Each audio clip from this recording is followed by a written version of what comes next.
اور نماز کی عادت ڈالو۔ ایک نماز ہے جو ہم پڑھتے ہیں، وہ نماز نہیں کہہ رہا ہوں۔ فَإِذَا فَرَغْتَ فَانْصَبْ، نصب گڑ جانا، جیسے یہ بوتل ہے نا، یہ یہاں آ کے گڑی تو نہیں لیکن ایسے کھڑی ہے، تو اللہ کہہ رہا ہے فَانْصَبْ، ایسے جیسے لکڑی کو ٹھوکا جاتا ہے نا زمین میں، اور کچھ اس کا حصہ اندر چلا جاتا ہے اور اوپر والا ایسے ہو جاتا ہے، تو نماز کے لیے ایسے کھڑے ہو، ایسے۔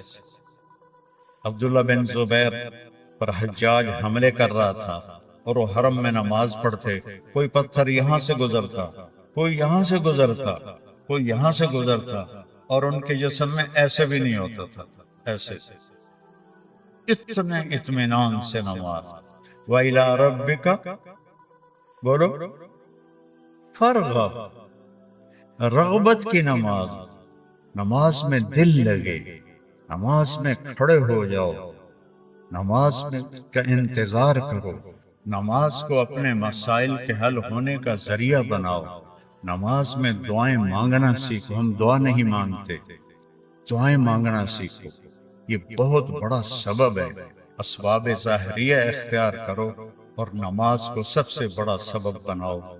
اذا حزبہ امر فزع الی الصلاۃ، جب کوئی مشکل آتی تھی آپ نماز پڑھتے تھے، جب کوئی مشکل آتی تھی آپ نماز پڑھتے تھے۔ 3 دن گزر گئے، کھانے کو کچھ نہیں ملا، تو حضرت عائشہ سے کہنے لگے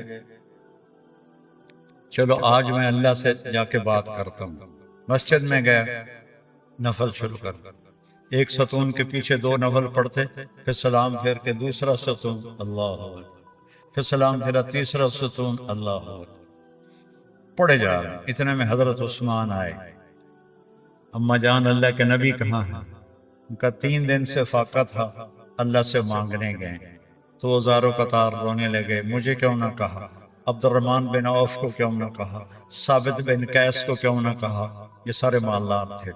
بھاگے بھاگے گھر گئے، پورا اونٹ بھر کے راشن کا لے کر آئے، اور آ کر وہاں اللہ کے نبی کے گھر اتارا، اور پھر بھاگے بھاگے گئے، اور گھر میں جو سالن تیار ہو گیا تھا وہ اٹھا کے لائے، اور روٹیاں اٹھا کے لائے، اور آ کر دیا کہ پکانے میں دیر لگے گی۔ جب اللہ کے نبی واپس آئے، پوچھا عائشہ کچھ ہوا؟ کہ یہ دیکھیں اللہ تعالیٰ نے سب کچھ کر دیا ہے۔ کہ یہ کون لایا ہے؟ کہ یہ عثمان لایا ہے۔ تو آپ نے ایسے ہاتھ اٹھائے، اے اللہ میں عثمان سے راضی ہوں، تو بھی اس سے راضی ہو جا۔ اے اللہ میں عثمان سے راضی ہوں، تو بھی اس سے راضی ہو جا۔ اے اللہ میں عثمان سے راضی ہوں، تو بھی اس سے راضی ہو جا۔ تو نماز کو اپنا وظیفہ بناؤ۔ یہ آج کل کے یہ سوشل میڈیا اور بہت سے ایسے نادان لوگ، یہ وظیفہ پڑھو، یہ وظیفے پڑھو، یہ پڑھو، یہ پڑھو، یہ سب فضولیات ہیں۔ سب سے بڑا وظیفہ نماز ہے اور دعا ہے۔ سب سے بڑا وظیفہ نماز ہے اور دعا ہے۔ باقی سب ڈکوسلے ہیں، میرے اوپر جادو ہو گیا ہے، میرے اوپر اثر ہے، میرے اوپر جنات ہیں، یہ سب عاملوں کی جیب گرم کرنے کے اسباب ہیں۔ یہ کچھ بھی نہیں ہے، سب بک بک ہے، سب بک بک ہے۔ کبھی اس چکر میں نہ پڑنا کہ میرے اوپر جادو کر دیا گیا ہے، میری بندش کر دی گئی ہے، اولاد کی بندش ہو گئی ہے، کاروبار کی بندش ہو گئی ہے۔ نماز جو موجود ہے، اللہ جو موجود ہے، تو کبھی عاملوں کے چکر میں نہیں پڑنا۔ کبھی جو وظیفے بتانے والے ہیں 1000 دفعہ یہ پڑھو، 1000 دفعہ یہ پڑھو، میرے سر میں درد ہے۔ اور ایک بزرگ کہنے لگے کہ آپ 1000 دفعہ سورہ اخلاص پڑھا کرو۔ میں کہا جی پھر تب پہلے نالو ہور درد ہوا جاوے گا جو میں سر درد نال میں 1000 واری سورۃ اخلاص پڑھا کے میرے کو لگتا نماز دی رکعت وچ قل ہو اللہ مشکل پڑھی جاندی ہے۔ میں کہا جی یہ وظیفہ تسی اپنے کول ہی رکھو، یہ میرے واسطے کوئی نہیں ہے۔ میرے نبی نے وظیفہ بتایا، نماز پڑھو دعا مانگو، نماز پڑھو دعا مانگو، صدقہ کرو، سخی بنو، بخیل نہ بنو۔ بخیل سے اللہ دوستی لگاتا نہیں، اور سخی سے اللہ دوستی توڑتا نہیں، چاہے فاسق ہو۔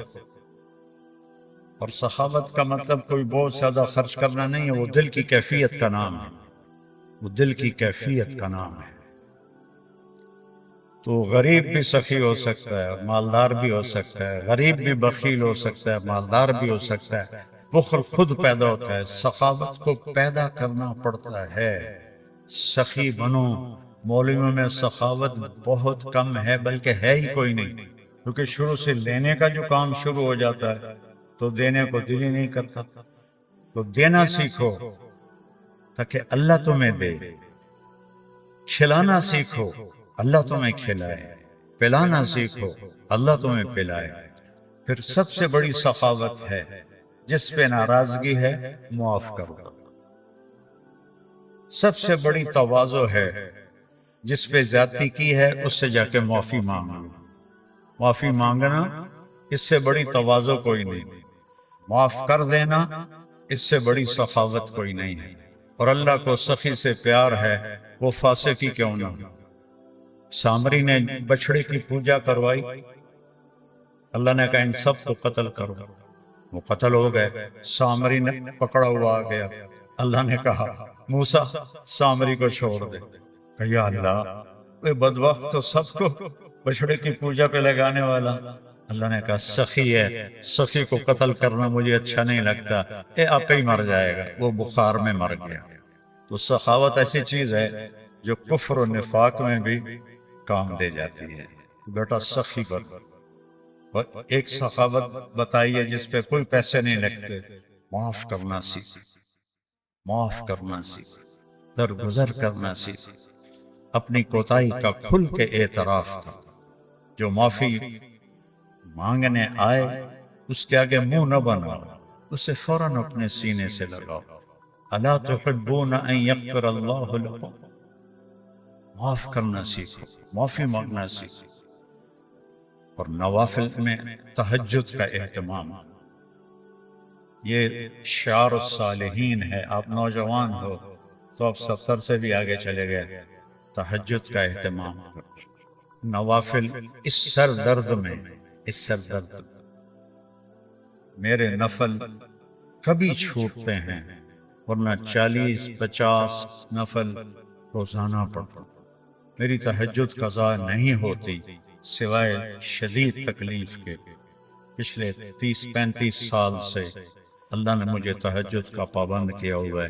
یہ میں تم میری اولاد ہو، تمہیں ترغیب کے لیے سنا رہا ہوں، کوئی اپنی بزرگی نہیں جتا رہا ہوں، کہ تمہیں پتہ چلے کہ بیماری میں بھی اگر اہتمام ہو سکتا ہے تو اس جوانی میں کیوں نہیں ہو سکتا۔ جلدی سو، جلدی اٹھ، اس موبائل پہ کھیلنا چھوڑ دو، یہ تمہارا بہت وقت ضائع کرتا ہے۔